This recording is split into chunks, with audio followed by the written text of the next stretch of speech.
Good evening and thank you for choosing THV 11 tonight. I'm Sarah Horbacewicz. We've been keeping an eye on the weather for you, and just as the forecast said to watch for, there was hail last night during a severe thunderstorm warning.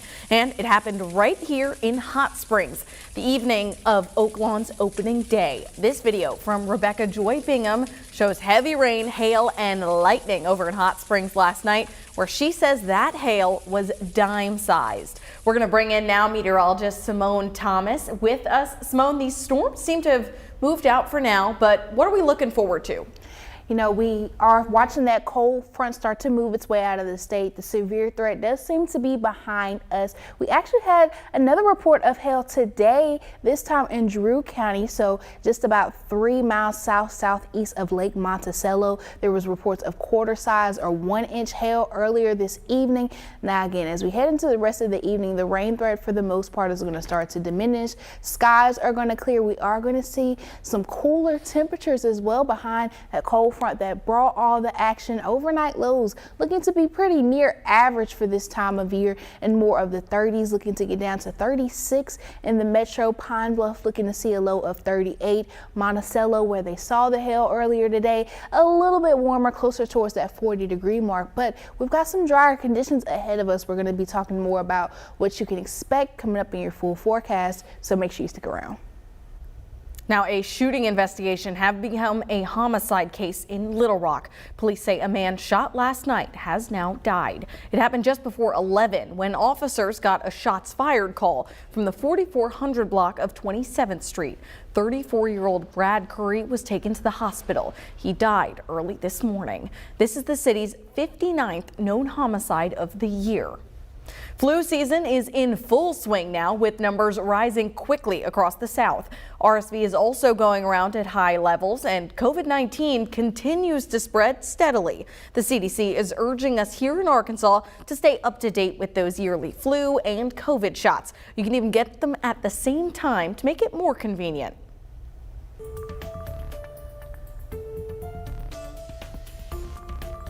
Arkansas once again has some extra money to spend, and it could benefit you. The state is reporting our surplus has grown again, mainly thanks to your income and sales taxes. But with so much money coming in, we wanted to know exactly how the state keeps collecting so much and when those much talked about tax cuts would kick in. THV 11's Ian Russell looked into that and has the latest. Ian? It's great. I mean, it's what we want to see. Arkansas officials have a reason to smile this week, a couple billion of them actually. We can't take this for granted. Every state doesn't see this every month. We've now had 50+ months of exceeding our forecast, meaning for the last 50 months, the amount we collected exceeded our expectations. It's a great place to be. For years now, Arkansas has collected more tax than the state initially forecasted. That's led to some of the largest surpluses we've ever seen, with some even crossing the $1 billion mark.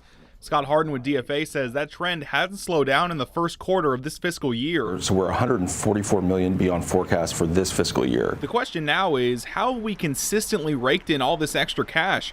Harden says it's simple. Much of it is coming from outside of Arkansas. Since January 1, we've had more than 40,500 people move into Arkansas from other states. More people means more income tax, and those paychecks are spent here as well. What we see in Arkansas is that sales tax revenue, which is based on how much people spend, that's continued to grow, and sales tax revenue is actually bigger than it's been in the past. Jeremy Horpdahl is an economics professor at UCA. With how much our surplus continues to see, there's been calls to completely eliminate our state income tax, like many of our neighboring states. Governor Sarah Huckabee Sanders posted on X her support for that, saying in part, quote, "As our economy grows, government shrinks, and revenues climb, we'll cut taxes even more to phase out our income tax entirely."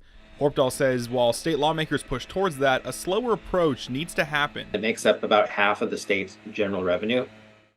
So if you were to drop to zero now, you would not have surplus. You'd have huge deficits. As for when we could see those cuts, Harden says it's up to our elected officials. Exactly. Discretion of lawmakers and the governor, and we're here to help. That was Ian Russell reporting there, and Harden says they're expecting nearly $250 million won't be collected by the state next year. That'll stay with Arkansans. It's a day that over 300 Arkansas families have been looking forward to. Members of our National Guard coming home from the Middle East. They've been away from home for nearly a year, including a 9-month deployment abroad. They returned back to U.S. soil late last month, landing in Fort Bliss, Texas. They landed back here in Little Rock just a few hours ago. So I've seen pets out here, you see babies, you see grandparents, you see the whole echelons of family, and they're going to just dogpile those soldiers. And that's a real fun moment to be a part of. Their deployment was part of an Operation Spartan Shield, providing security for Americans and our allies.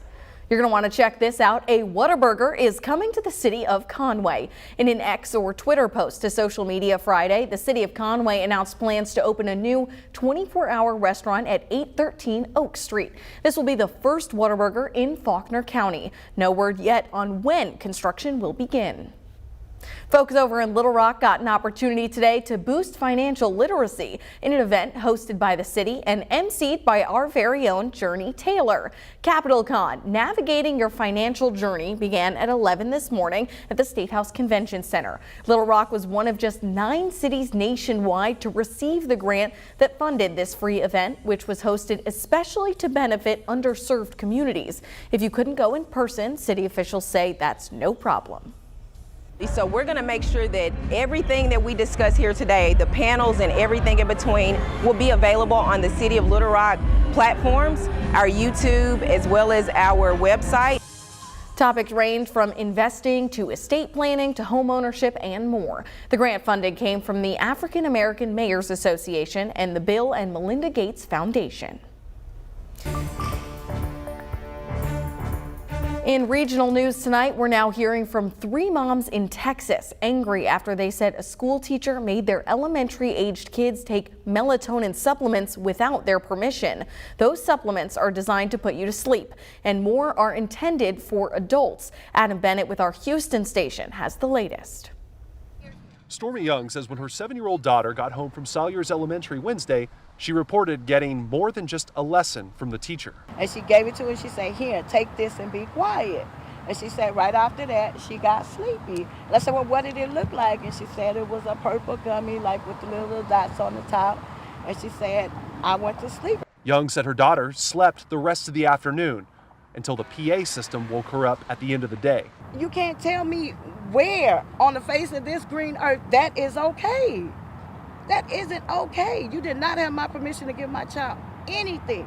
Young says she used a school app to ask other parents whose kids had been split up into that teacher's class to reach out. Cheryl Ziegler was one of them. And then she gave me a purple gummy. Her daughter shared the same story. For what would have happened if she would have had an allergic reaction? Ditto for Sharika Washington's son.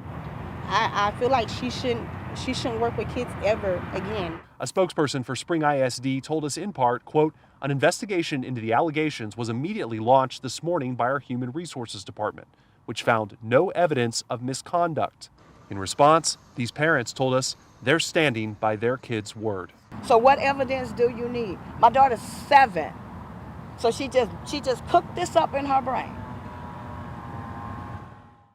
That was Adam Bennett reporting. The teacher in question there was not the kid's usual teacher. While the district denied any wrongdoing, the 3 moms said they had spoken to the principal and that teacher was not at school on Friday and will not be having any interaction with those kids anymore. Bright light might bring a clearer mind for some with Alzheimer's disease, and a new survey reveals what stresses people out the most during the holidays. Willie James Inman has a look at this week's top health stories. A mental health survey by the American Psychiatric Association finds nearly a third of Americans are more stressed out this year than last holiday season. The top 3 sources of anxiety are affording holiday gifts, finding gifts, and the cost of holiday meals. Light therapy appears to improve some symptoms associated with Alzheimer's. That's according to researchers in China. They discovered light therapy significantly improved sleep along with alleviating patients' depression and agitation. And fewer surgical patients are receiving opioids in their recovery. A University of Michigan survey finds since 2016, post-surgery opioid prescriptions dropped by 36%, and the average amount of opioids within those prescriptions dropped by 46%. Those are some of the week's top health stories. Willie James Inman, CBS News, Washington.